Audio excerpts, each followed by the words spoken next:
Bonjour à tous, bienvenue ensemble, pensons l'affinitaire de demain. Nathalie Boer, bonjour à vous. Bonjour. Alors vous êtes directrice de Covea Affinity. Qui êtes-vous? Est-ce que vous pouvez nous en dire un peu plus sur vos missions, vos fonctions au sein de Covea Affinity? Eh bien oui, écoutez, j'ai commencé dans l'assurance il y a presque 30 ans, à travailler dans ce secteur, dans un établissement bancaire d'abord, et puis dans le groupe Covea, où j'ai exercé différentes fonctions de développement, puis de direction, marketing et enfin technique. Et aujourd'hui, je dirige Covea Affinity. Covea Affinity, c'est une business unit d'une centaine de personnes dans un très grand groupe d'assurances qui est numéro 1 en France sur les assurances de biens et de responsabilité et numéro 10 mondial en réassurance. Cependant, nous, on est une petite entité d'une centaine de personnes, comme je le disais, qui concentre toutes les expertises de conception produit, de pricing, donc réaliser les tarifs, d'analyse technique, de développement commercial, de contrôle, de juridique, etc. Et donc, ça nous permet d'avoir un circuit de décision assez court, puisqu'on a toutes les expertises au sein de la même entité. Donc, on est présent au travers de différents programmes d'assurance dans 12 pays en Europe, où on n'est pas présent physiquement, mais on assure en libre prestation de services. Et nous avons aujourd'hui environ 400 programmes d'assurance pour 80 partenaires, distributeurs de ces programmes. Est-ce que vous pourriez nous donner une définition de l'assurance affinitaire?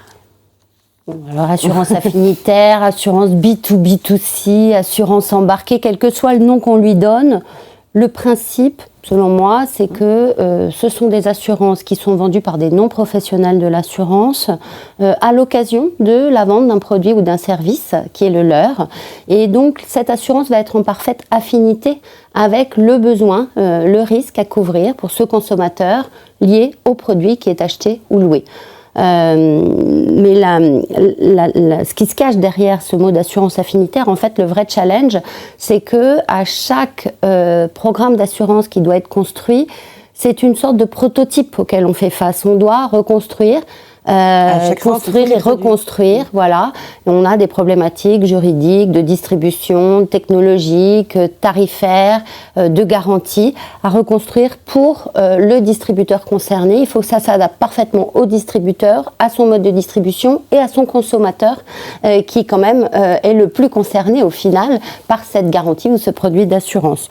Donc le sel, je dirais, c'est ça qui est intéressant dans cette activité. Le sel de cette activité, c'est que finalement, à chaque fois, on va s'adapter à la problématique posée et comment finalement apporter de la valeur ajoutée au distributeur et à l'assuré final. Il y a toujours de la nouveauté. Exactement.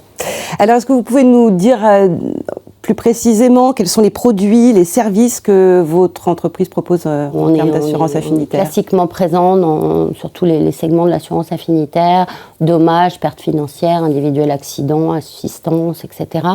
Ce qui fait notre particularité, c'est que nous, on est plutôt sur des partenariats de très long terme. On va bien connaître nos partenaires et donc on va s'asseoir avec eux.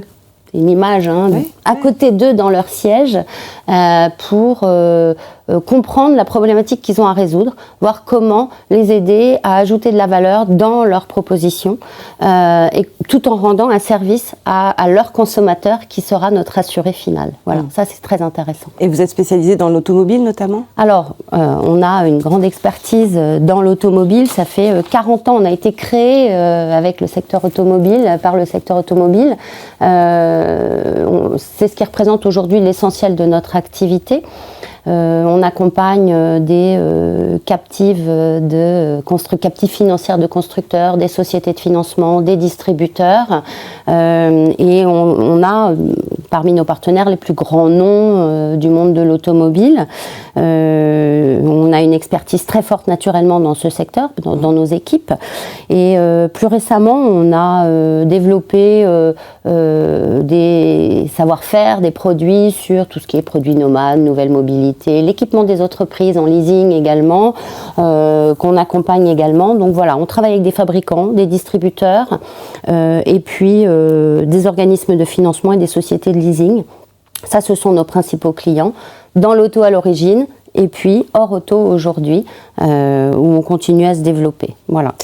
Une précision peut-être sur vos canaux de distribution et puis vos cibles aussi. Ouais.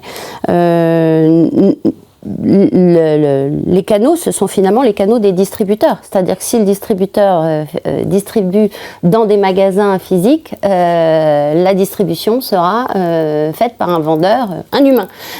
Si ce distributeur vend sur Internet, eh bien, le mode de diffusion sera le e-commerce. Voilà. Donc, notre distribution, c'est celle de nos distributeurs. Nous n'apparaissons pas, nous sommes en marque blanche. Et là où nous apparaissons, c'est bien entendu sur les conditions générales du contrat.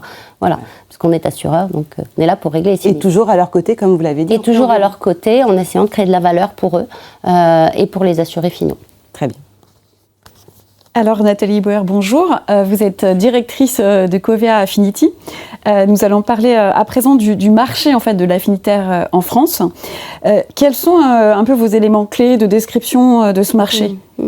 Alors en France spécifiquement, si j'en crois, parce qu'il n'y a pas énormément d'études sur ce marché, donc si j'en crois les meilleurs experts, on est autour de 4 à 5 milliards de primes d'assurance annuelle sur ce marché de l'assurance affinitaire. Dans ce marché-là, le quart des primes, c'est l'auto, le secteur automobile. C'est celui sur lequel nous avons le plus d'expertise aujourd'hui, ou en tout cas une expertise historique. Et puis derrière viennent d'autres marchés qui se sont développés progressivement, comme les produits nomades, les nouvelles mobilités, l'électroménager, le voyage, les moyens de paiement. Voilà. Donc ça, c'est le marché en France. C'est un marché qui est en forte croissance au cours des dernières années, qui devrait continuer à croître, et qui a vu l'irruption de nombreux acteurs. Alors on a bien entendu les assureurs généralistes qui ont créé... Oui, il y a des nouveaux entrants sur ce marché. Oui. Exactement. On a des assureurs généralistes qui ont créé des entités spécialisées parce que c'est un mode d'assurance qui est très particulier, qui fait appel à un écosystème un peu particulier. Et puis, on a vu l'irruption de nouveaux acteurs que vous connaissez parfaitement, les InsurTech, qui au départ étaient plutôt sur le business to consumer, donc en direct avec les clients et les assurés finaux, et qui finalement ont vu que pour atteindre la masse critique, la taille critique, l'affinitaire, pour eux, c'était une véritable opportunité. Ça leur permettait de valoriser leur technologie, valoriser ce qu'ils pouvaient apporter dans les parcours de distribution client ou les parcours de gestion. Et donc, ils ont un peu pivoté pour venir sur ce secteur de l'affinitaire. Certains même ont splitté leur activité en proposant d'un côté une activité de courtage et de parcours client et de l'autre une activité de service en proposant des parcours, donc de la techno uniquement. Et demain, Nathalie, quelle est votre vision sur ce marché ? Est-ce que ça va continuer à croître ? Est-ce que ça va exploser ? Enfin, comment vous voyez les choses ? Pour moi, la croissance, elle va continuer. Évidemment, c'est un marché qui est stable, dont les fondamentaux sont assez forts aujourd'hui. Si on en croit toujours les meilleurs cabinets de conseil, ça devrait croître de 25 à 40% d'ici 2030. Donc une croissance très forte, quoi. Voilà. Pardon, non, alors là, je vous ai dit une bêtise. Ça devrait représenter 25 à 40% de l'assurance dommage. Pardon. Non, pas le pourcentage. Oui, ça allait vite, là. C'était énorme. Donc, la part voilà, de l'assurance affinitaire. Vous voyez, donc comme quoi les études ne sont pas certaines. Bon, mais la croissance, elle ne va pas être homogène. Il y a des sous-segments dans ce marché qui sont à maturité, en tout cas c'est mon avis, et d'autres qui vont naître. Certains sont encore en croissance. Et ce qu'il faut noter, c'est que ce marché de l'assurance affinitaire, il est très lié au sous-jacent, en fait. Le sous-jacent, c'est le produit avec lequel l'assurance est proposée. Et donc, si le sous-jacent est en croissance, vous voyez, par exemple, les téléphones, on dit que, tiens, il y a un tassement sur le marché de la téléphonie, ou bien un tassement sur la vente de vélos électriques, eh bien, l'assurance affinitaire, elle suit l'évolution de ce marché. Cependant, il y a encore beaucoup de potentiel pour un grand nombre d'acteurs en France et en Europe. Voilà. Et Nathalie, quel est votre avis sur un sujet qui est important, qui est celui de la confiance, ce rôle de la confiance des consommateurs, on en parle beaucoup, pour ce type d'assurance, et aussi en même temps l'image de ce type d'assurance aujourd'hui. D'abord, le mot affinitaire, il n'est pas connu du grand public. Donc, Ce qui compte, c'est la confiance qu'ils ont dans le distributeur qu'ils ont en face d'eux, la façon dont on va leur proposer la garantie d'assurance liée aux produits ou aux services qu'ils sont en train d'acheter ou de louer. Et donc, elle est clé. La présentation du produit, elle est clé. Je pense que ça s'est beaucoup amélioré. L'image de l'assurance affinitaire s'est d'ailleurs beaucoup améliorée. On l'a vu dans une étude de la FG2A récemment. Il y a encore du travail à faire, mais la réglementation y a beaucoup aidé. Les distributeurs aujourd'hui sont très soucieux de la satisfaction de leurs clients, ils l'ont compris. Les assureurs vont s'intéresser de plus en plus à la valeur client, donc est-ce que le client en a pour son argent finalement dans le prix qu'il paye, et au taux de réclamation, à l'amélioration des taux de réclamation. Donc tout cela va contribuer à la confiance et donc à la croissance. Il n'y a pas, voilà. Parlons à présent du sujet important qui est celui des parcours et de l'expérience client intégrée. En quoi, justement, pour vous, est-ce que c'est un point fondamental d'attention quand on propose ce type d'assurance ?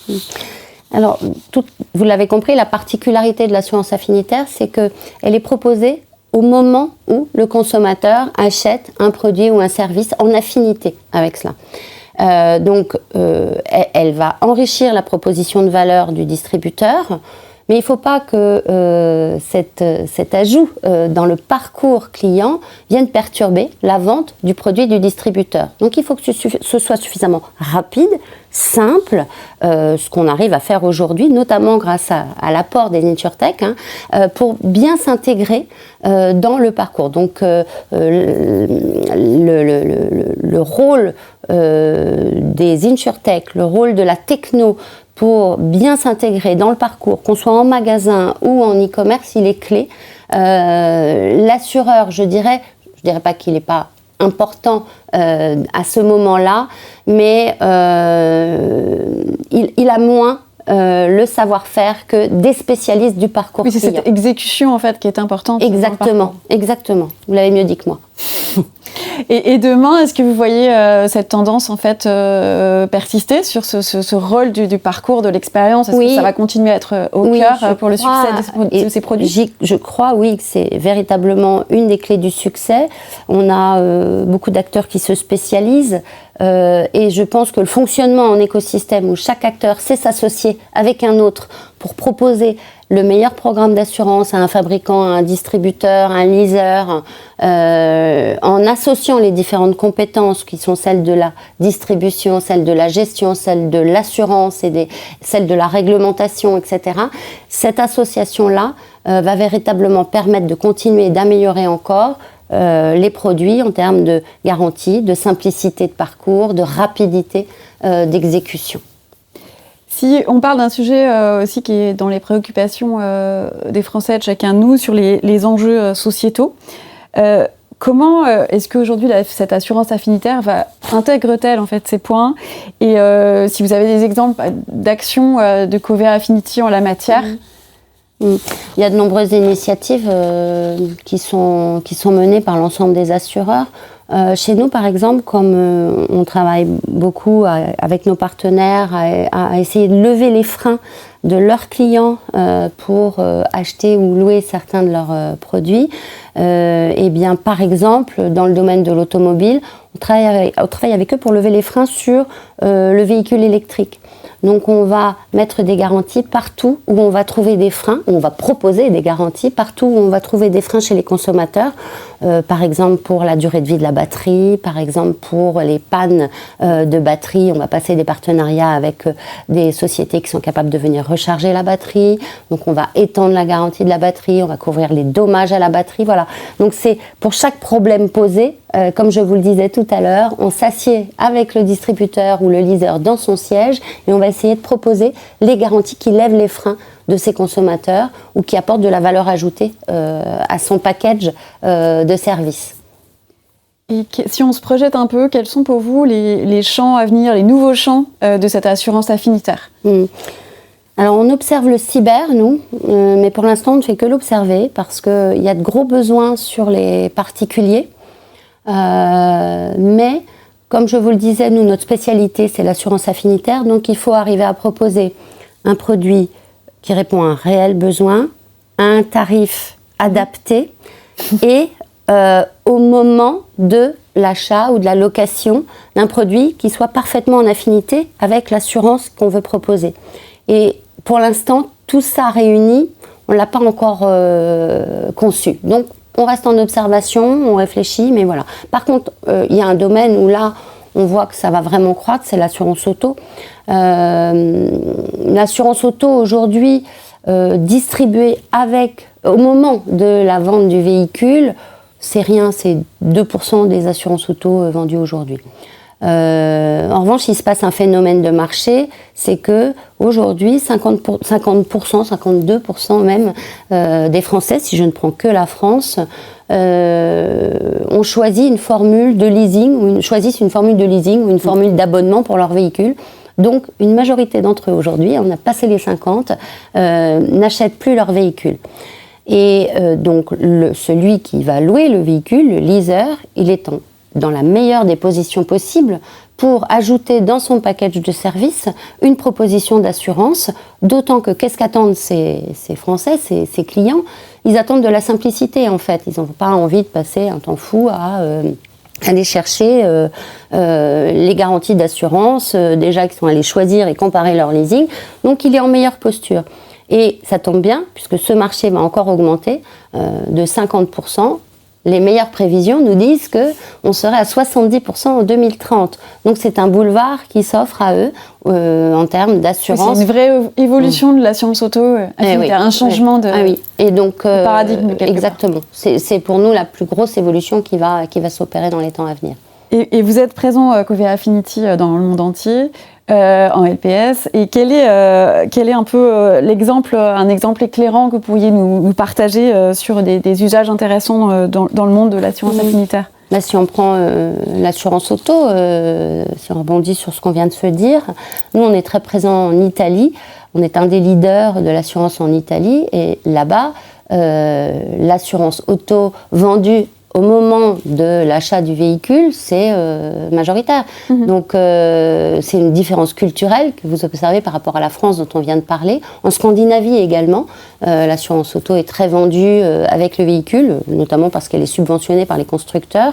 Mais dans certains pays de l'Europe de l'Est également, hors de l'automobile, on pourrait citer par exemple l'assurance voyage, qui est très vendue en Allemagne, très peu en France, la santé animale, très vendue dans d'autres pays et du Nord et très peu dans les pays du Sud. Voilà, donc vous avez des différences culturelles. Si vous voulez vous développer en Europe, il faut savoir les comprendre pour adapter votre proposition à ces différences. Nathalie Bauer, on va en venir à vos convictions générales sur l'assurance affinitaire. Et quelle est votre vision sur son développement dans les années qui viennent? Et alors, écoutez, pour moi, elle va continuer à croître. C'est un marché qui va continuer à croître. C'est un marché en croissance, donc c'est un marché où l'offre prime sur la demande. Il y a évidemment certains segments qui ont atteint leur maturité, mais d'autres ne sont pas encore pleinement développés, donc il y a encore beaucoup de potentiel. Il y a énormément d'acteurs aujourd'hui. Je pense qu'on pourrait voir arriver un peu de simplification, de fusion, de regroupement d'acteurs, parce que ça demande l'assurance affinitaire, de l'expertise, de la technologie, des fonds propres, des investissements. Certains ont acheté des parts de marché en rognant sur la rentabilité, et c'est peu de le dire. Donc ça ne peut pas durer, en fait, ça. Donc on devrait voir certains regroupements.